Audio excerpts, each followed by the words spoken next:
আইপিএলে যে রাজনীতির শিকার সাকিব মুস্তাফিজরা, বিস্তারিত জানুন পুরো ভিডিওতে। আসন্ন আইপিএল সামনে রেখে নিলামে নাম দিয়েছিলেন বাংলাদেশের 12 ক্রিকেটার। ধারণা করা হচ্ছিল আইপিএলে নিয়মিত খেলা সাকিব মুস্তাফিজ ছাড়াও নতুন আরো 1-2জনকে দেখা যেতে পারে আসন্ন আইপিএলে। বাংলাদেশি সমর্থকরা সেই স্বপ্ন নিয়ে গত দুদিন আইপিএল এর মেগা নিলামে চোখ রেখেছিল, তবে তাদের সেই স্বপ্ন ভেঙে গেছে।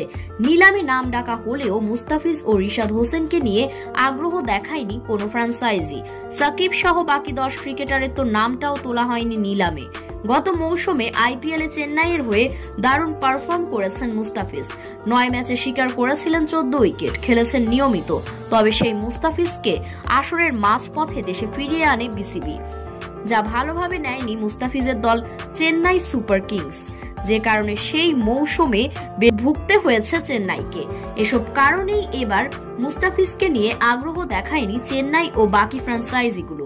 তাছাড়া আইপিএল এর মাঝপথে বাংলাদেশি ক্রিকেটারদের দেশে ফিরিয়ে আনার ঘটনা অনেকটা নিয়মিত, যে কারণে এবার আগ্রহ দেখায়নি ফ্র্যাঞ্চাইজিগুলো। তবে এর বাইরে আরো কোনো রাজনীতির কারণ আছে বলে মনে করেন অনেকেই।